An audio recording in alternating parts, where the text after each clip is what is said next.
बिस्मिल्लाहिर्रहमानिर्रहीम अस्सलाम वालेकुम। आज जो हमारा केमिस्ट्री क्लास 9 बुक का जो टॉपिक है वह प्रिपरेशन ऑफ अल्केन्स। अल्केन्स की प्रिपरेशन कैसे कैसे कर सकते हैं और कौन कौन से मेथड से हम लोग कर सकते हैं। तो सबसे पहले हम लोग देखते हैं कि कहाँ कहाँ से हासिल करते हैं, मतलब इसके सोर्सेज हैं क्या। तो ये पेट्रोलियम से और नेचुरल गैस से भी हम लोग मतलब ले सकते हैं। इनके जो मेन सोर्स हैं ये पेट्रोलियम और नेचुरल गैस है। जो नेचुरल गैसेस में जो मीथेन है वो 85% होते हैं। जो CH4 है, जो अल्केन्स फैमिली का पहला मेंबर है CH4 मीथेन जिसे बोलते हैं, वो 85% होती है नेचुरल गैस में। और ये जो है ये कमर्शली भी ऑब्टेन करते हैं कहाँ से, फ्रैक्शनल डिस्टिलेशन से ऑफ क्रूड पेट्रोलियम से। तो जिससे ये हम लोग ये कर रहे हैं फ्रैक्शनल डिस्टिलेशन ऑफ जो है ये जो नेफ्था है ये भी पेट्रोलियम से हमें मिलता है। तो आगे फर्दर इसकी जो ब्रेक डाउन करते हैं हीट दे के और कैटलिस्ट की प्रेजेंस में, तो ये हमें जो है अल्केन्स देती हैं जिनकी जो रेंज है कार्बन एटम की रेंज है 5 से 10 तक हो जाती है। तो ये मीथेन को मार्श गैस भी बोल देते हैं। और ये जो मीथेन है ये गोबर गैस में, सीवेज गैस में और बायोगैस में पाई जाती है। तो सबसे पहले देखते हैं इसका method, cracking of higher hydrocarbons. तो जो क्रैकिंग ऑफ हायर हाइड्रोकार्बन्स जो है इस मेथड से हम लोग कैसे कर सकते हैं।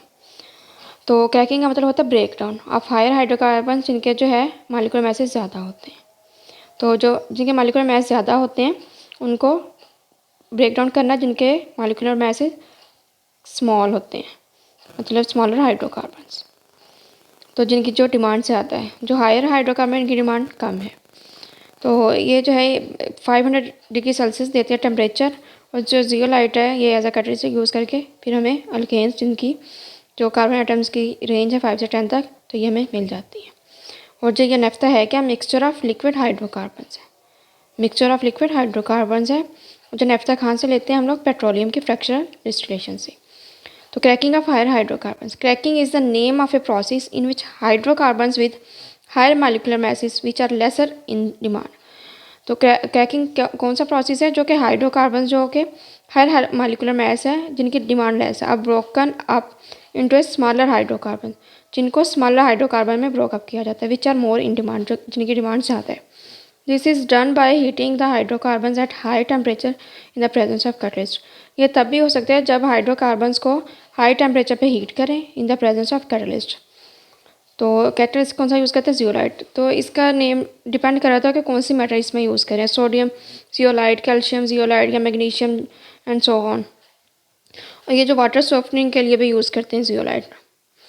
तो fraction distillation of petroleum gives naphtha, जो फ्रैक्शन डिस्टिलेशन होती है पेट्रोलियम की उससे नेफ्था मिलता है। फ्रैक्शन डिस्टिलेशन है क्या, एक तो सिंपल डिस्टिलेशन है, ये सिंपल डिस्टिलेशन के आगे टाइप है, मतलब इसमें जो लिक्विड जिनके बॉइलिंग पॉइंट जो का डिफरेंस है वो कम होना, तो वो फ्रैक्शन डिस्टिलेशन से हम लोग जो है वो सेपरेट करवाते हैं।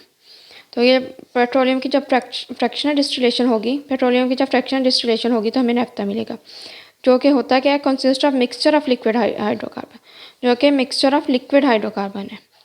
It is then heated at around 500 degree Celsius in the presence of catalyst called zeolite.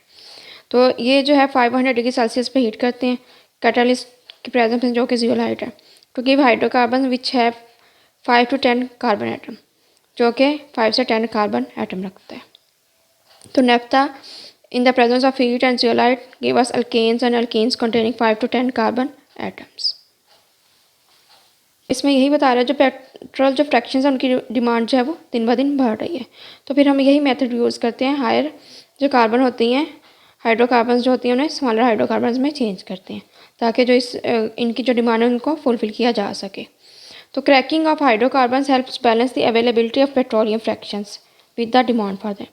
तो हाइड्रोकार्बन्स की क्रैकिंग जब करते हैं तो हमें पेट्रोलियम की जो फ्रैक्शंस हैं वो मिलती हैं with the demand for them, जितनी उनकी डिमांड होती है। मैंने cracking transforms bigger hydrocarbons into a smaller hydrocarbon, जब क्रैकिंग जो है बिगर हाइड्रोकार्बन्स को स्मॉलर हाइड्रोकार्बन में चेंज करती है, the fuel supply is increased, जो फ्यूल की सप्लाई है वो इंक्रीज़ हो जाती है।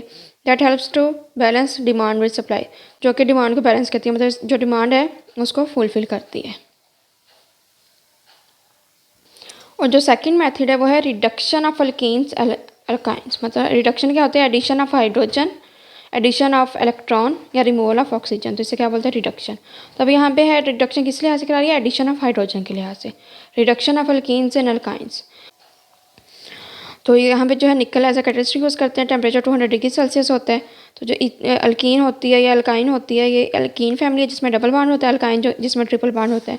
जब इसमें एडिशन ऑफ हाइड्रोजन होती है तो ये अल्केन बना देती है। ऑयल है, इनकी हाइड्रोजनेशन करके इनको मार्गरीन या बनास्पति घी में कन्वर्ट कर देती है।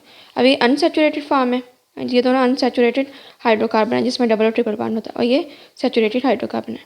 तो अनसेचुरेटेड से सेचुरेटेड हाइड्रोकार्बन में कन्वर्ट हो जाना, अल्कीन या अल्काइंस की रिडक्शन से अल्केन में कन्वर्ट हो जाना। Alkanes can be prepared by reducing alkenes and alkynes with hydrogen gas in the presence of nickel metal as a catalyst. तो ये जब हम लोग ट्रांजिशन मैटर पढ़ी थी तभी हम लोगों ने ये देखा था।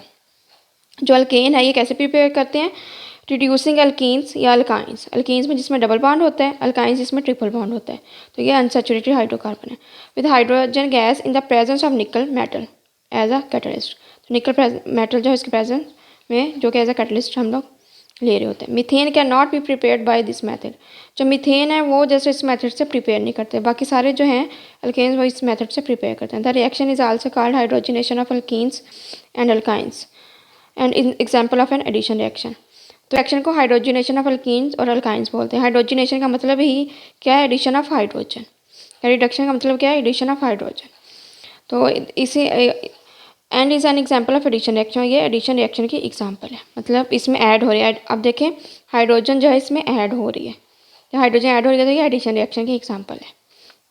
तो एन एडिशन, अब इसमें ऐड हो रही है और कोई बाई प्रोडक्ट नहीं बन रहा, मतलब इसमें ऐड हो रही है सिंपल, और ये CH3 बना रही है। CH2 था, CH3 बना रही है। अब इसमें कोई बाई प्रोडक्ट नहीं बना, कोई एक्स्ट्रा प्रोडक्ट, सिंपल इसमें ऐड हो रही है, तो ये क्या बोलेंगे, इसे addition reaction. And addition reaction occurs when hydrogen gas is added to an unsaturated compound. Addition reaction जो है तभी होता है जब हाइड्रोजन गैस को जो है ऐड कर दें अनसैचुरेटेड कंपाउंड में। तो ये एक एडिशन रिएक्शन की एग्जांपल है। और भी हैं काफ़ी ज़्यादा एडिशन रिएक्शन की एग्जांपल, और ये भी एडिशन रिएक्शन की ये एग्जांपल है। तो इसमें जो है इथीन ली हुई है, अल्कीन फैमिली है ये, CH2 डबल बॉन्ड CH2। इसमें जब हाइड्रोजन ऐड करेंगे निकल की प्रेजेंस में 200 डिग्री सेल्सियस टेम्परेचर देंगे तो इथेन बनेगा। तो ये अल्केन है और ये अल्कीन है। अब ये अनसैचुरेटेड हाइड्रोकार्बन है और ये सैचुरेटेड हाइड्रोकार्बन है। अब इसी सेम सिनेरियो में इथाइन है, अल्काइन की फैमिली है। इथाइन जब ट्रिपल बॉन्ड होता है, इसमें जब हाइड्रोजनेशन इसके करवाते हैं निकल की प्रेजेंस में 200 डिग्री सेल्सियस जो है टेम्परेचर है, तो जब ये इथेन में कन्वर्ट हो जाते हैं। आगे वो यही बात करेंगे जो addition of hydrogen to alkene और अल्काइन है, इसे रिडक्शन रिएक्शन बोल देते हैं। और ये जो रिएक्शन है ये बनास्पति घी और मार्गरीन के प्रिपरेशन के लिए भी यूज़ करते हैं। इंटरेस्टिंग इन्फॉर्मेशन है, addition of hydrogen to alkenes और alkyne is called reduction reaction. जब एडिशन करेंगे हाइड्रोजन के अल्कीन और अल्काइन में तो इसे क्या बोलेंगे, reduction reaction. This reaction is use to prepare vanaspati ghee and margarine. तो ये रिएक्शन जो है वो बनास्पति घी की प्रिपरेशन के लिए और मार्गरीन की प्रिपरेशन के लिए यूज़ कर रहे होते हैं हम लोग नॉर्मली। आगे थर्ड है रिडक्शन ऑफ अल्काइल हैलाइड्स, मतलब इसमें भी एडिशन ऑफ हाइड्रोजन होती है, reduction of alkyl halide. Alkyl halide ये भी एक क्लास है, इसमें R और X होते हैं। R कुछ भी हो सकता है, CH3 भी हो सकता है, C2H5 भी हो सकता है, मतलब डिपेंड कर रहा था कितने नंबर ऑफ कार्बन एटम है। और X इसमें कोई भी हैलोजन होता है, जिस तरह फ्लोरीन है, ब्रोमीन है, क्लोरीन है, आयोडीन है, तो इसमें कोई भी X हो सकता है। तो इसमें जो अल्काइल हैलाइड की जो है वो उसकी भी रिडक्शन करेंगे, एडिशन ऑफ हाइड्रोजन।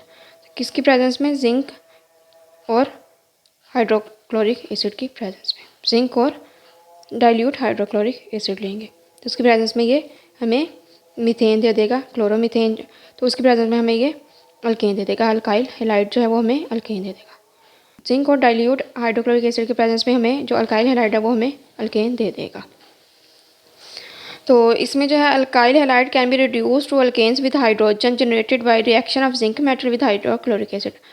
तो इसमें जो है एडिशन ऑफ हाइड्रोजन होती है और वो कहाँ से जनरेट होती है, जब जिंक जो मेटल है वो HCl के साथ रिएक्ट करती है, जिंक क्लोराइड बनाती है +2 हाइड्रोजन। इसे नेचुरल हाइड्रोजन भी बोलते हैं, मतलब नौज़ायदा हाइड्रोजन। और ये ज़्यादा रिएक्टिव होती है एज़ कम्पेयर टू जो मॉलिक्यूलर हाइड्रोजन होती है, जो हाइड्रोजन गैस की फॉर्म में होती है, जिसे H2 बोलते हैं।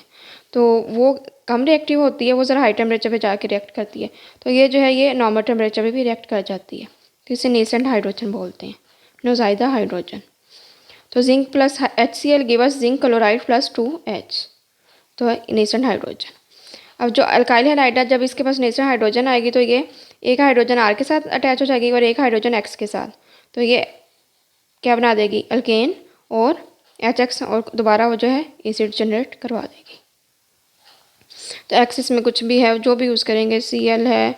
अब X जो है वो इस पर डिपेंड कर रहा था कि कौन सा हम लोग जो है हेलोजन यूज़ करें, तो वो हमें HX दे देगी।